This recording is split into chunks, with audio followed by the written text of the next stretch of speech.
Warahmatullahi wabarakatuh, saudara-saudaraku sebangsa setanah air. Alhamdulillah, pada video kali ini kita bisa berjumpa kembali dengan kami channel Bejo Donya Akhirat. Sak bejo-bejane wong kang lali isih luwih bejo wong kang eling lan waspada, dan tetap NKRI harga mati. Ini ada tulisan terbaru dari Kiai Haji Maduddin Usman Al-Bantani tentang 7 bahaya bagi para pembela pencangkok nasab Nabi. Wow, ada 7 bahaya untuk para pembela pencangkok nasab Nabi. Nasab klan Ba'alwi sudah mutlak batal, bukan hanya berdasarkan kajian ilmu nasab dan ilmu sejarah. Tes DNA pun telah membuktikan bahwa Ba'alwi bukan keturunan Nabi Muhammad SAW. Umat Islam bergembira menyambut berita itu. Gunung, sungai, dan lautan tersenyum simpul menyambut kebenaran. Burung-burung bernyanyi riang di atas dahan. Kupu-kupu berkumpul di atas bunga-bungaan. Bulan dan bintang bermarhaban. Awan-awan menangis terharu penuh kebahagiaan. Matahari semakin terang memancarkan cahayanya. Penduduk-penduduk dari pelosok-pelosok desa yang asri dengan pepohonan dan sawah-sawah membentang, sampai kota-kota dengan gedung-gedung tinggi menjulang. Mungkin semuanya telah menyadari bahwa Ba'alwi bukanlah keturunan Nabi. Bukti telah menjadi saksi, mufti telah berfatwa, pasti mereka hanya pencangkok nasab Nabi. Bersamaan dengan semua itu, di bawah ini beberapa bahaya yang menimpa mereka yang masih membela pencangkok nasab Nabi. Yang pertama, pembela pencangkok nasab Nabi berdosa karena melawan perintah Allah Subhanahu wa Ta'ala agar tidak mengikuti sesuatu tanpa adanya pengetahuan tentangnya. Dari mulai pencangkokan Ubaid sebagai anak Ahmad bin Isa di abad ke-5 sampai abad ke-8, tidak ada satu kitab pun yang menyatakan bahwa Ubaid adalah anak Ahmad bin Isa. Meyakini Ubaid sebagai anak Ahmad bin Isa berdasarkan tulisan yang mulai diciptakan pada abad ke-9, sedangkan Ubaid hidup di abad ke-4 adalah merupakan bukti mengikuti pendapat tanpa adanya ilmu. Allah Subhanahu wa Ta'ala telah berfirman, "Wala taqfu ma laisa laka bihi ilm. Inna sama wal basara wal fu'ada kullu ulaika kana anhu mas'ula." Al-Isra 36. Dan janganlah kamu mengikuti apa yang kamu tidak mempunyai pengetahuan tentangnya. Sesungguhnya pendengaran, penglihatan, dan hati, semuanya itu akan diminta pertanggungjawaban.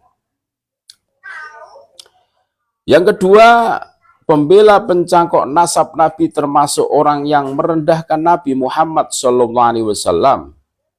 Ibnu Hajar Al-Haytami berkata, "Yambaghi likulli ahadin ayyakuna lahu ghiratun fi hadan nasabis syarifi wa dhabatahu hatta la yantasiba ilaihi SAW ahadun illa bihaqqin as-sawa'iqul muhriqah."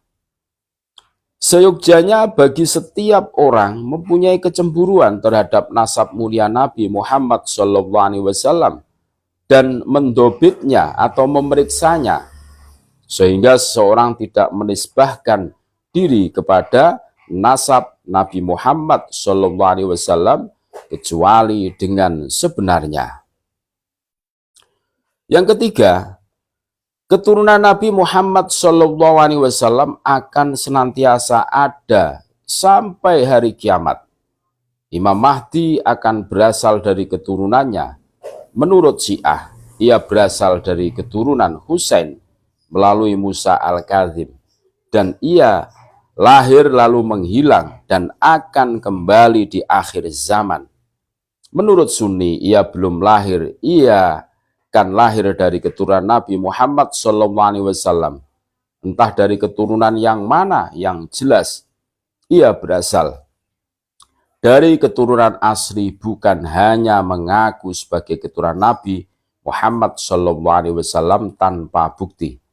Maka para pendukung pencangkok nasab Nabi sama saja membiarkan kelak adanya orang yang mengaku sebagai Imam Mahdi, padahal nasabnya kepada Nabi Muhammad SAW adalah palsu.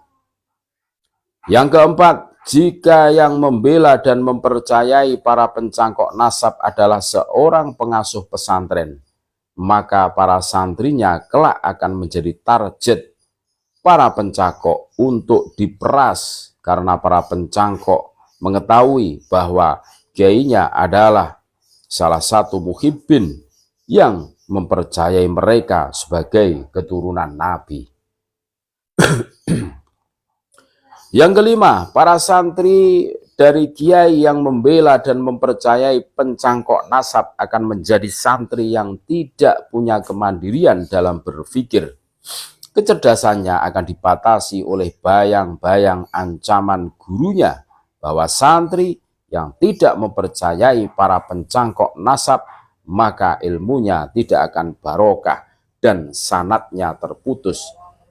Akhirnya ia akan menjadi santri yang terjajah dalam pemikiran dan perasaan.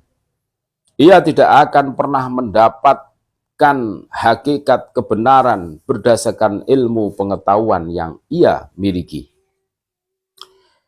Yang keenam, jika yang mempercayai para pencangkok nasab adalah para pengusaha dan pejabat, maka ia akan menjadi ladang pemerasan dengan kamuflase barokah usaha atau jabatan yang akan ia dapatkan. Padahal jabatan dan kemajuan usahanya selama ini adalah karena nikmat yang Allah berikan berdasarkan kerja kerasnya, bukan karena ia mempercayai para pencangkok nasab itu. Yang ketujuh, jika yang mempercayai para pencangkok nasab itu adalah orang awam, maka ia akan dijadikan pengikut dan pecintanya selamanya. Para pengikut dan pecinta hanya akan dimanfaatkan oleh para pencangkok nasab untuk memperlihatkan kepada orang lain bahwa ia mempunyai kemuliaan dengan banyaknya pengikut dan pecinta yang menjadi jamaahnya. Selamanya jamaahnya tersebut hanya didoktrin untuk terus mencintainya dan tidak diajarkan untuk menjadi lebih mulia dari dirinya. Demikian 7 bahaya bagi para pembela pencangkok nasab Nabi. Wallahu a'lam. Terima kasih. Tetap NKRI harga mati. Assalamualaikum warahmatullahi wabarakatuh.